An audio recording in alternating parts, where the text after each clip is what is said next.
What is going on, guys? So we got a double feature this week. I'm gonna give you guys two, number six, number 7, and number 6. So we're gonna start off with Steve Air McNair. Rest in peace.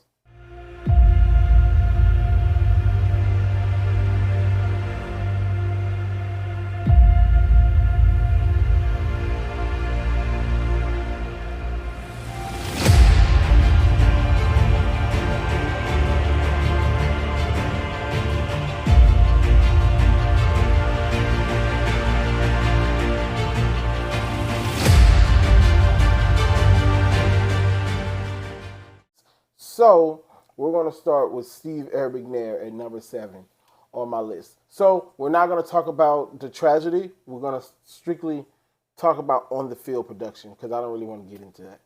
So let's start off. I guess let's start off in high school. Dude was dominant. I was looking at some of the documentaries and studying. They knew he was the one for a long time, right? They knew he was the one coming out. But just like I said earlier about the guys under him, or that was on the countdown before him, he was recruited to play another position. So, or they didn't really want him to play quarterback. So he was recruited by both Florida teams, Florida and Florida State, to play corner. Obviously, he didn't want to do that. I'm glad he didn't do that. And he chose the HBCU, Alcorn State.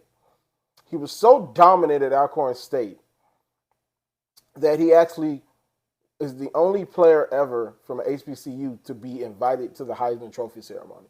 Do you know how dominant you have to be in college to be invited to that ceremony when you're not even a D1 school? Like, his numbers are ridiculous. 5,000 yards, over 5,000 yards, 5,377 to be exact, 44 touchdowns, 904 rushing yards. And it was told, nobody ever thought it, but he was the highest, up to that point, he was the highest drafted black quarterback. He was drafted number 3 in the first round behind Kenjana Carter, running back for Cincinnati, and Tony Bassetti. I didn't write down his team. I'll put his face and team up on the screen. And so this man was just before his time. Think of Russell Wilson's skills in Cam Newton's body. Just elusive, just super duper elusive. And I say this all the time, and I definitely mean it with this dude for sure. If he played today, oh my goodness. Could you imagine Lamar Jackson in a bigger body with Peyton Manning's accuracy? That's kind of what I'm seeing with him. And you might think about Keith, why he's not higher. For me personally, I'm going to put it in the era he played in. The guy above him, you could interchange either one of these guys, but I just picked McNair to go 7. But I'm not mad at you if you have him higher. Definitely not have him lower. If you have him higher, I'm definitely not mad at you. So his MVP season, he was co-MVP with Peyton Manning. 3,215 yards, 24 touchdowns, 7 interceptions, 100.4 passer rating. Now, you might be like, Keith, that's not even the MVP. What is that? That's Patrick Mahomes, week 6. I understand that. Different era, different type of rules. It's just the way the game's played then. His career numbers, 31,304 yards, 60% completion percentage, 174 touchdowns, 119 interceptions, rushed for 3,590 yards, 37 touchdowns. So obviously he was a threat on the ground as well as he was in the air. And just looking at his highlights, you were like, man, this dude is too big to be running like this. Ultimate Warrior 2, rarely sat out games because of injury. It was a story told, and if I find it, I'll put it right here. Dude broke his Indianapolis Colts, and I was blocking somebody, and the guy hit Steve, and it dislocated his finger. And McNair is down.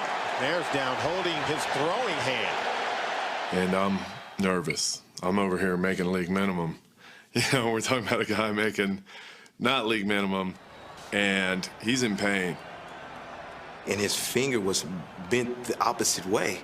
And as for me, I'm going to cry. I'm like, trainer, come and get me. I'm done. And, man, he popped his finger back in place and said, Zach, don't worry about it. You know, we got this. Don't worry about it. I'll be fine. Here. Dude broke his finger and just snapped it back in place and was like, I'm good. I'm going to keep balling. Country strong. That's some country stuff. That's like stories my grandfather would tell me. Like, it's absolutely ridiculous. 3-time Pro Bowler, like I said, 03 MVP, 2000 Super Bowl. That might be where you know him most from. It's the 2000 Super Bowl. Dude was electric. 22 for 36, 214 yards. Warner also was great. 24 for 45, 414 yards, 2 touchdowns. At the time, McNair had the rushing record for quarterbacks. Kurt Warner had the passing record, right? Rewatching, and I'm going to leave it, I'm probably going to leave it in the description.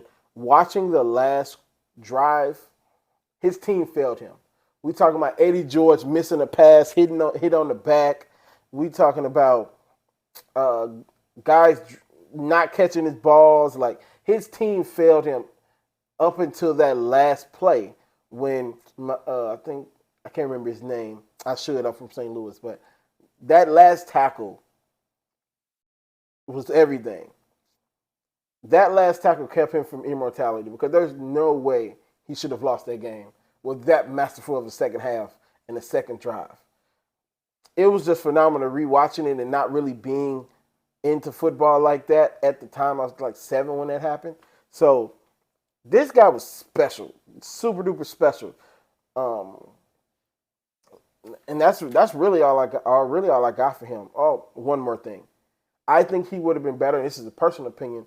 I think he would have been better if he was not coached by Jeff Fisher. I'm from St. Louis. I know how Jeff Fisher destroys offenses. Like, Ty Gurley was great, but then everybody else suffered because of it. So, I think if he would have got with an offensive guru type coordinator, his numbers would look so much better. And now you might say he played for the Ravens and all that. I don't really look at anything outside of the Oilers years, the Titans years, because those are his best years. So I looked at those and looked at the numbers. So, but I think if he would have had a better offensive coach from the jump, and they would have made the transition from running to passing earlier, I think he would have had a much better career, and I think he'd have been much, much higher on this list. But that's Steve Eric McNair, ranked number 7 on the greatest quarterback list. Rest in peace, great.